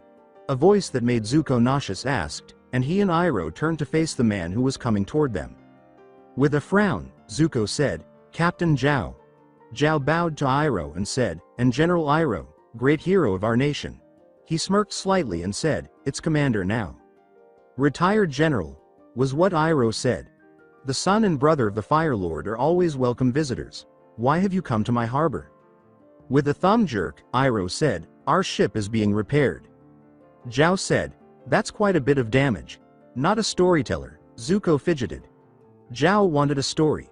"Yes, you wouldn't believe what happened." He turned to face his uncle. "Uncle, inform Commander Zhao of the situation." "Yes, I will do that," Iroh said, leaping and mentally cursing his nephew for placing him in this predicament. It was amazing. Iroh leaned over Zuko and drew a blank. "What, did we crash or something?" Zuko's gaze flickered. "Yeah, straight into a ship of the Earth Kingdom." "Really? You have to tell me all the exciting details," Zhao said, obviously not believing their story. "Come have a drink with me?" Zhao smirked at Zuko and asked. Zuko scowled at him and said, "Sorry, but we have to go." Iroh's hand on his shoulder stopped Zuko as he turned to go. "We would be honored to join you," Prince Zuko said, nearly rolling his eyes. "Prince Zuko, show Commander Zhao your respect. Do you have any tea made from ginseng? It's my favorite." Before Zuko followed the commander and his uncle off the deck, a burst of fire escaped from his hands. Glowering down at his growling stomach, Sokka gripped it tightly and said, "Hey stomach, be quiet, okay? That goes for you too, Naruto's stomach," said another growling stomach. I'm trying to find us some food. Sokka, what? This bag should contain food, right? Yes. It is known as the food bag, for this reason. After shaking the bag upside down, Naruto said, well, we should be calling it the crumb bag. Look. Only a few crumbs spilled out. What? All of my blubbered seal jerky is gone. Oh, that was food? Aang asked, turning back to face them. I lit the campfire with it, I apologize. You what? Sokka groaned. No wonder the flames smelled so good. Naruto fell back in hunger as they yelled. As the mountain range came into view, Aang grinned and said, the Batola mountain range. We're nearly there. Looking at Aang with regret and sorrow, Katara knew she had to tell him right away. Aang, she said nervously, I want to talk to you about the airbenders before we get to the temple. How about them? I must be honest with you about this. Well. Katara scowled as Naruto interrupted, yeah, about the airbenders. Aang, you mentioned that there are individuals there who can teach me airbending, correct? Aang gave a joyful nod. Yes. The Southern Air Temple is home to numerous airbending masters. Aang pointed proudly at his arrow and said, me too. Well, how come you can't teach me if you're a master? I'm not yet prepared to instruct. The monks told me that I need more experience. Don't worry, Naruto said with an unhappy sigh. Monks are wonderful. You're going to love them, Aang reassured his dejected friend. According to Katara, I don't know Aang. I have no idea, Katara? They're vicious, the Fire Nation. They could have killed your people just as they killed my mother, and all I want is for you to be ready for whatever you may see. He grinted, and not a joyful one, but a hopeful Onia, and said, just because no one has seen an airbender doesn't mean the Fire Nation killed them all. They probably escaped. With a hand on his shoulder, Katara said, I know it's hard to accept. You don't understand, Aang said, shaking her off with a hint of annoyance. I don't think the Fire Nation has any flying bison, and the only way to reach an airbender temple is on one. Correct, Appa. In agreement, Appa roared. They were able to see the air temple as soon as they got over the mountain after Aang lifted them higher and made Appa fly straight up. There it is. With pride, Aang declared, the Southern Air Temple. Aang, it's incredible, Katara uttered those words. Although he kept it to himself, Naruto thought it resembled a castle rather than a temple. Appa was told by Aang, we're home, buddy. Iroh almost drained the teapot himself as soon as it arrived. Zuko was old enough, but Iroh doesn't drink. And by year's end, the Earth Kingdom capital will be under our rule. Zhao, standing in front of a large world map, turned to Zuko and Iroh, who was off to the side looking at various weapons, and continued to talk. Cough. Bragging. Cough. About his accomplishments over the past couple of years, future assignments, and the war in general. The Fire Lord will finally claim victory in this war. Zhao smirked and sat down beside Zuko, who remarked, if my father thinks the rest of the world will follow him willingly, then he is a fool. Zhao's grin widened as he said, I see 2 years at sea has done little to temper your tongue. So, how is the search for the Avatar going? A collision brought them to Iroh, who knocked over the weapon stand he was examining. Iroh grinned pityingly and said, it was all my fault. Zhao watched him turn away and then returned his focus to Zuko. Zuko stated uniformly, we haven't found him yet. Did you truly think you would? When Zuko looked away, Zhao grinned once more. Unless you found some evidence that the Avatar is still alive. The Avatar died 100 years ago along with the rest of the airbenders. No, Zuko lied, saying, nothing. Prince Zuko. The Avatar is the only one who can prevent the Fire Nation from winning this war, Zhao said, getting to his feet and bending down to face Zuko. You'll tell me what you've discovered if you still possess any loyalty. Zuko snarled, I haven't found anything. Then, with a more composed tone, he stated, it's like you said. Most likely, the Avatar passed away a long time ago. Come on, uncle, we're going.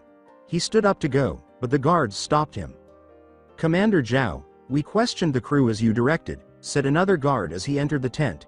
They verified that Prince Zuko was holding the Avatar, but the guard hesitated and shuffled uneasily. However, Zhao inquired. The guard hoped the commander wouldn't inquire about the identity of them, but let them escape. Them? Oh no, the Avatars. Avatars? Zhao turned to face Zuko, Prince Zuko, would you mind explaining that one? To the annoyance of Sokka and Naruto, the children were being forced to walk rather than fly straight to the temple. As they approached, Aang talked excitedly about the temple, but Katara was the only one who paid attention as Sokka was still preoccupied with calming his stomach and Naruto was only partially paying attention because he wanted to rush to find an airbending teacher. When they were 3/4 there, Aang sped off, too excited to walk, and Naruto hurried after him, glad that they were finally accelerating. Katara watched with amusement as they bounded up the path. So, where can I get some food? You're fortunate enough to be among the first outsiders to ever visit an airbender temple, and all you can think about is food, Katara said, turning to face her brother. She questioned incredulously. Shrugging, Sokka said, I'm just a simple guy with simple needs. Katara P.S. shed. He's simple all right. She glanced at Aang, who was pointing things out to Naruto with great enthusiasm. And I used to play airball there with my friends, and the bison would be sleeping over there, and... He sighed pitifully. What's the matter? Katara inquired. Yes, all the airbenders are gone, Naruto grumbled. Aang let out another sigh, and after exchanging glances, Sokka and Katara rushed towards him. So, how do you play this airball game? Sokka inquired, and Aang grinned. While Sokka and Naruto stood prepared at one end of the airball court, Aang used airbending to expertly control the ball, flung it into the air, and smiled like a Cheshire cat at his opponents. Aang kicked it forward with airbending as soon as it hit the ground, and Naruto and Sokka watched as it bounced off the poles. Naruto dove for the ball as it got close, but he missed and painfully collided with the pole, sliding down its length. The ball slammed into Sokka's stomach and carried him through the goal, continuing on its way to the goal. Goal. Aang 7, he cheered. Sokka and Naruto, 0.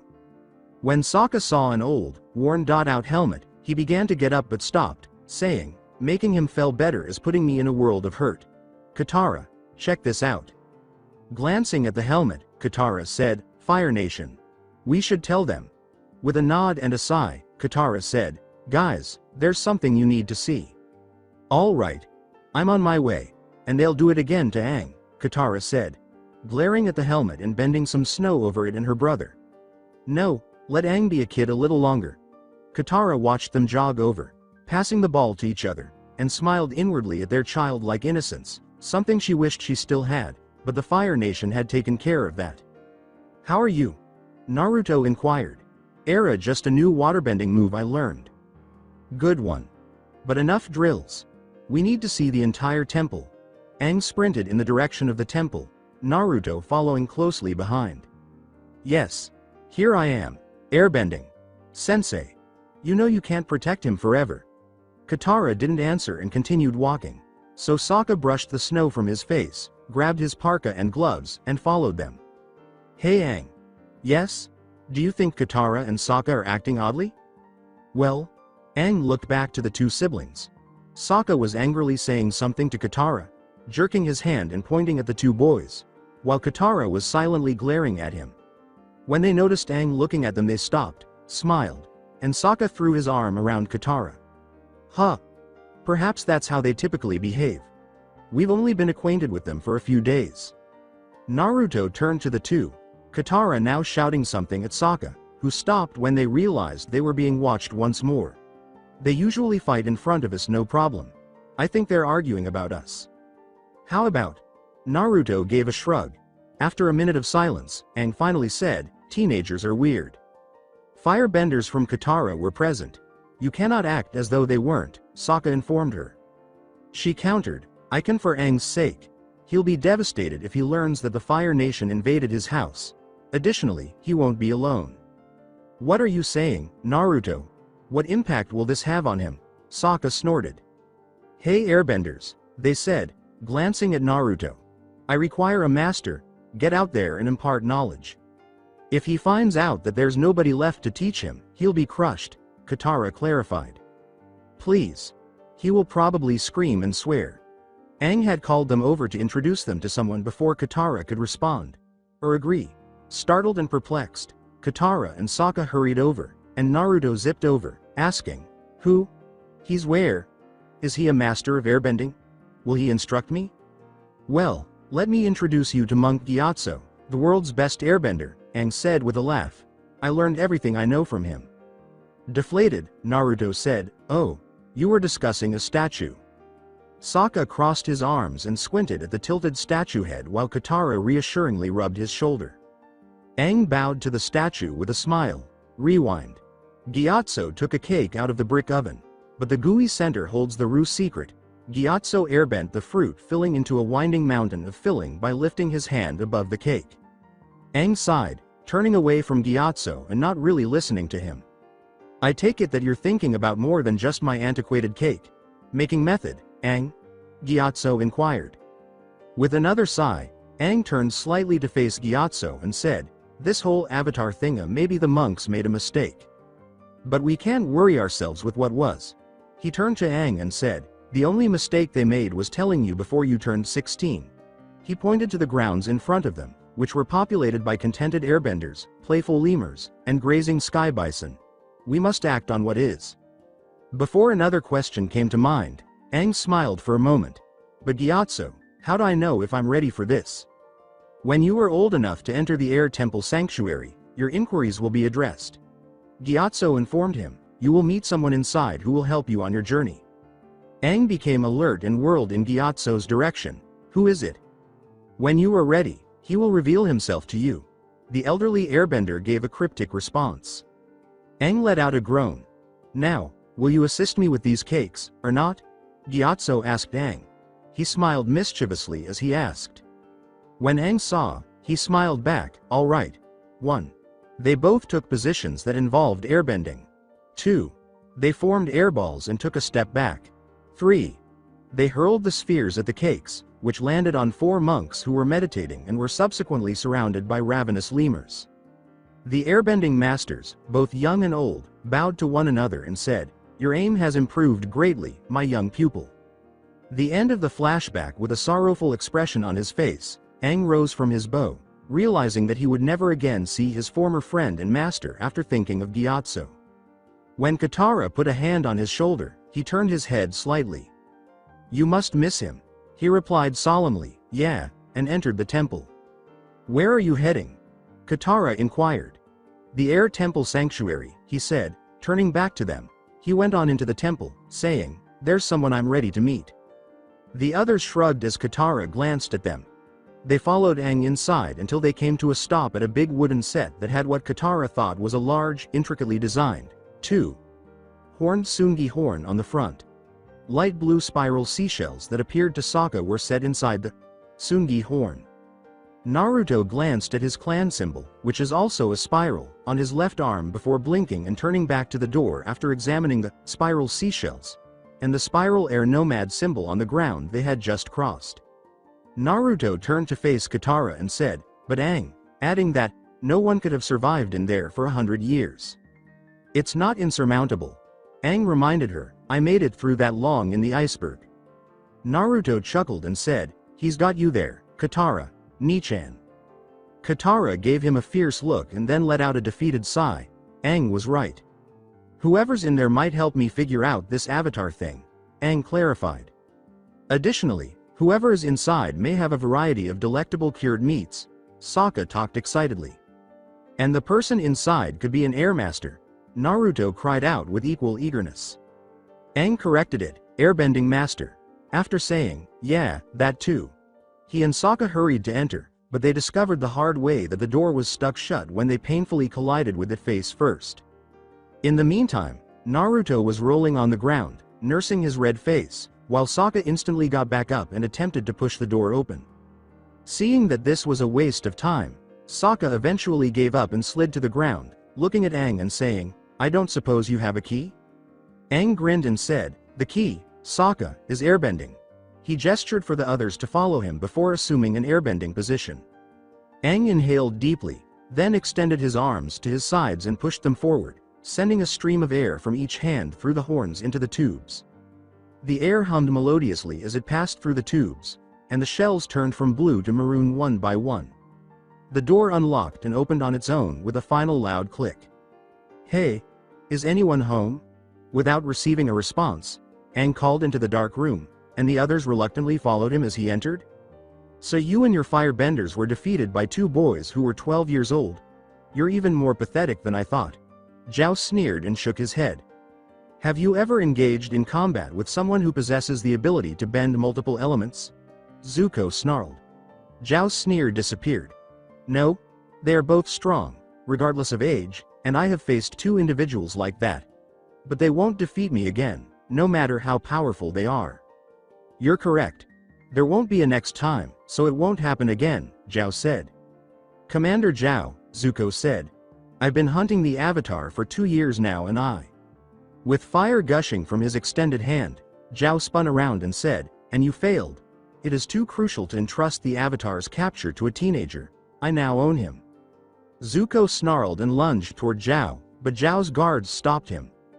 As he walked away, Zhao smirked at the teenager's response and gave the order, keep them here. Zuko kicked over the room's table and growled at Zhao's stumbling figure. After silently observing the scene, Iroh turned to face the guards and said, more tea please. Status. Is that all? Where's the meat? Ignore your fucking meat. My airbending master, where are you? Naruto and Sokka were greatly disappointed by the sanctuary, which was filled with a number of statues arranged in a spiral pattern that reached the ceiling, in place of food and airbenders. Whoa. Looking up to see where that ended, Sokka remarked, there are a lot of statues. Who are these individuals? Katara pondered. I'm not sure, but it feels like I know them somehow, Aang replied. Staring hypnotically at a statue of a man with a devilish smirk, Naruto said, yeah, I know what you mean. He vaguely noticed that this man was the only one doing this. All the other statues had serious expressions on their faces.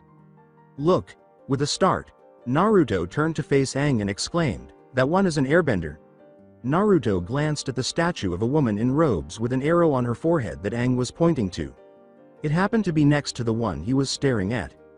Katara looked around and pointed to the next statue, saying, and this one's a waterbender. The statues are arranged in a certain pattern. Air, water, earth, fire. Aang said, that's the Avatar cycle. Katara realized that they were avatars. These individuals are all from your previous lifetimes. Hold on a second. Are you implying that I was once all of these things?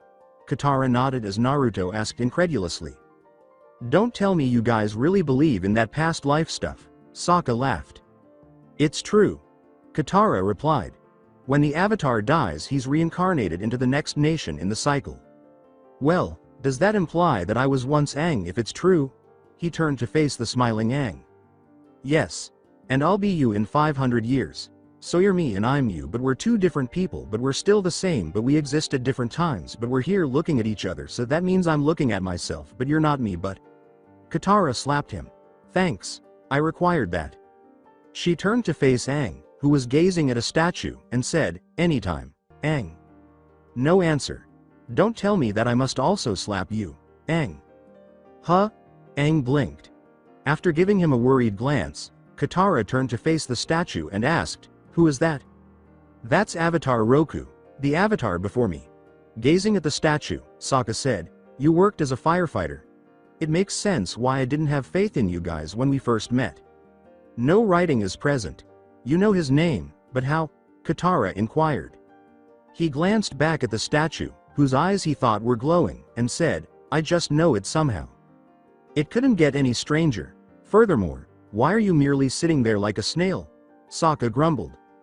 Now sitting on the ground, gazing at the smirking Avatar statue, Naruto whipped his head in Sokka's direction and said, oh what now?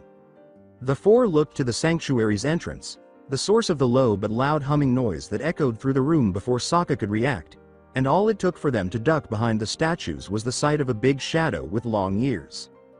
Firebender. Don't make any noise, Sokka muttered.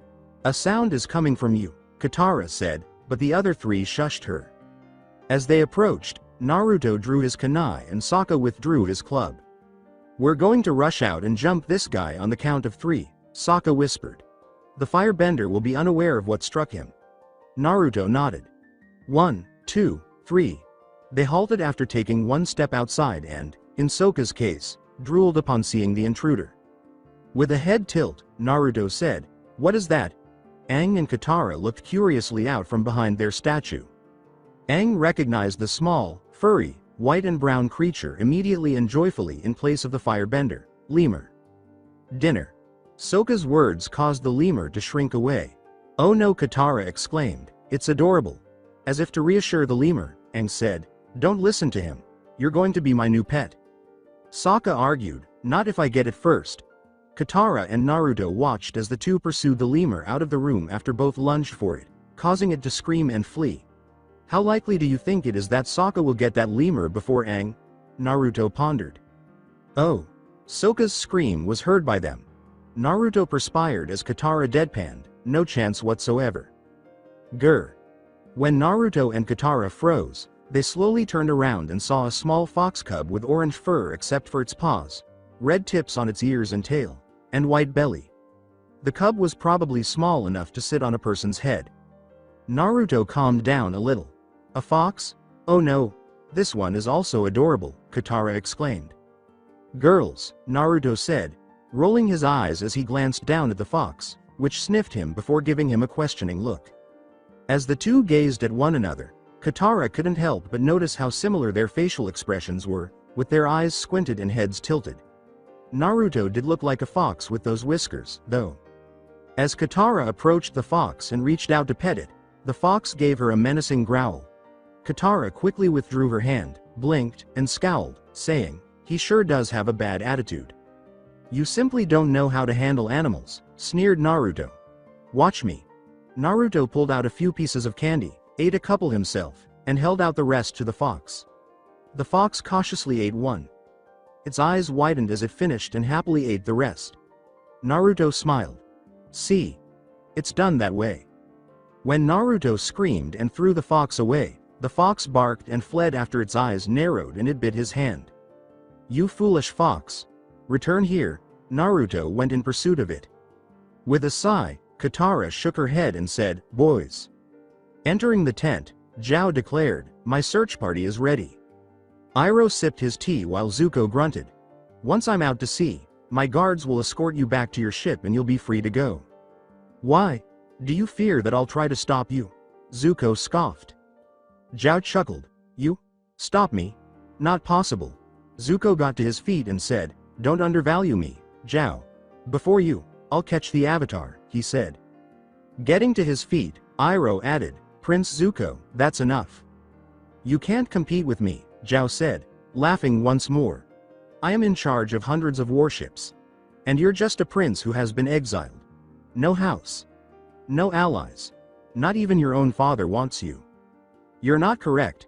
My father will welcome me home with honor and my rightful place on the throne restored after I deliver the Avatar to him.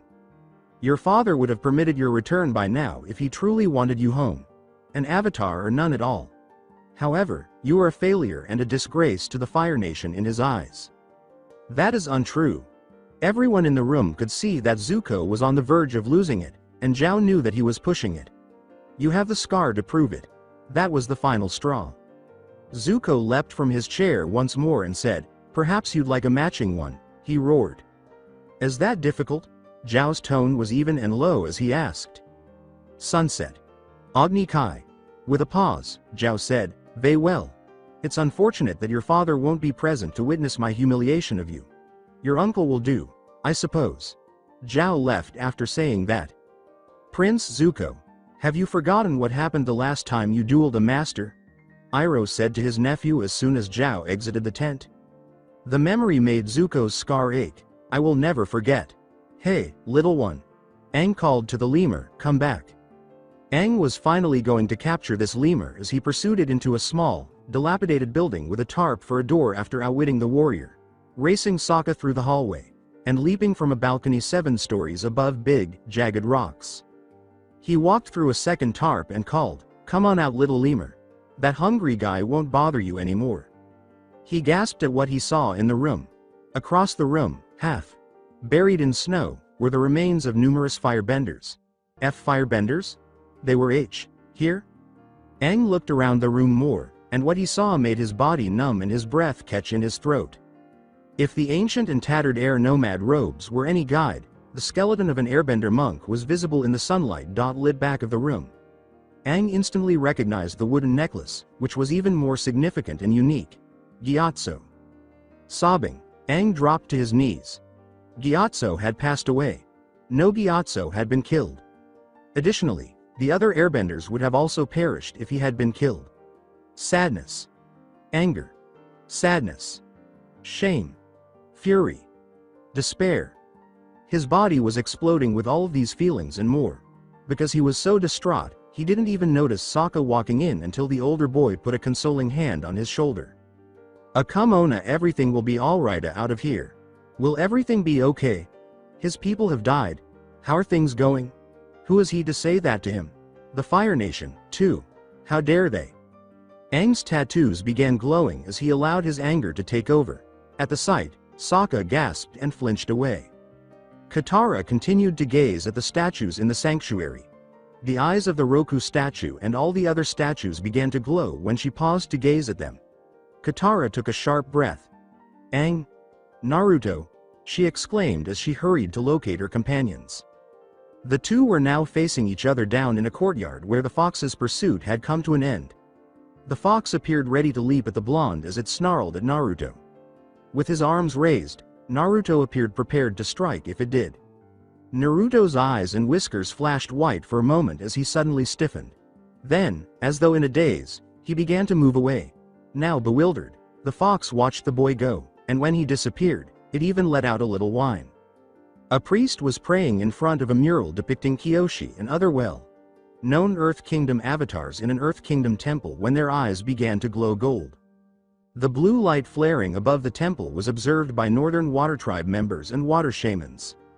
As they gazed at the statue of Avatar Roku, the fire sages felt a mixture of wonder, bewilderment, fear, and, for some, hope. Send word to the Fire Lord immediately. The Avatar has returned. A dome of air formed around Aang, and the wind started to pick up. Aang! Snap out of it, ah! The winds became so strong that the building was largely destroyed and Sokka was blown away. Dust and snow began to accumulate as the dome of air began to expand. In order to avoid being blown farther away, Sokka clung to the debris he landed in. Soon after, Katara joined him and gave Aang a worried look. What happened? He found out firebenders killed Gyatso. Oh no, it's his avatar spirit. He must have triggered it. I'm gonna try to calm him down. As Sokka watched her approach Aang, he gripped the shattered fragment of the building even more tightly. Reaching Aang was quite a challenge because of the strong winds and the lack of anything to cling to. However, Katara nearly burst into tears of frustration when Aang began to rise into the air, but instead she merely groaned loudly. Since the Agni Kai is exactly the same as in the show, I'll just skip it because I'm feeling a little lazy. Zuko turned to face the arena. He could defeat a master like Zhao because he was stronger. However, he was aware that he still had a lot to learn and that capturing one of the avatars would require him to become even stronger. And he was more certain than ever that he would succeed in his quest after today's victory. Katara couldn't get any closer because the winds were still raging. Katara called out to the boy, Aang, I understand how difficult it is to lose the people you love, and I know you're upset. I went through the same thing when I lost my mom. Monk Gyatso and the other airbenders may be gone, but you still have a family. Sokka, Naruto, and I were your family. A hand was placed on Aang's shoulder as soon as she was done. Aang turned his head in surprise. Naruto, who was also in the avatar state, was floating on an air spout and appeared to be unaffected by the miniature hurricane. He nodded as though to say, she's right. The wind subsided as both boys drifted down.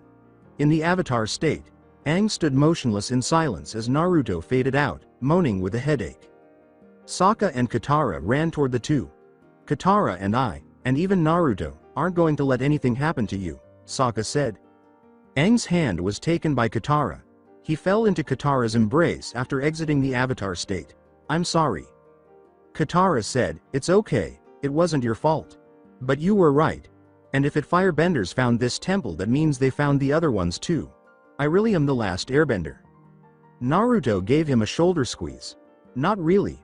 I'm almost an airbender, all I need is some training. Yeah. You're right. Thanks guys. Sokka placed his hand on the boy's other shoulder as Katara gave him a tighter hug. Following that incident, the group dispersed to collect any helpful materials they could locate within the temple. Somehow, Aang ended up back in the sanctuary, gazing at the statue of Roku. Katara said, "Everything's packed, you ready to go?" Aang asked, "If I can't talk to Roku, how is he supposed to help me?" "Maybe you'll find a way." Naruto shuddered and said, "Find a way to talk to a dead guy, no thanks." They heard chittering and turned around. With its arms stuffed with fruit, the lemur stood in the doorway. Leaping over, he let the food fall to Sokka's feet. Sokka began devouring the fruit right away. Aang grinned and said, "Looks like you made a new friend, Sokka." With his mouth full, Sokka answered, "Can't talk, must eat." When the lemur actually climbed on top of Aang's head, he was a little surprised, but he grinned, "Hey little guy." Naruto did a double take when he saw movement near the entrance. "You," he exclaimed. The two stared down at each other as the fox approached Naruto almost shyly. Suddenly, the fox smiled and began to yap joyfully. After giving the fox a perplexed look, Naruto grinned and reached down to scratch his ears. Naruto laughed as the fox leapt to his feet and began licking his face. Katara watched with joy. "Ah, they get along now." Aang gave his head a scratch. "Strange. I don't remember ever seeing foxes living in the temple." Sokka gave the fox a look. "Hey, did he bring me food too?" The fox came to a halt and approached Sokka.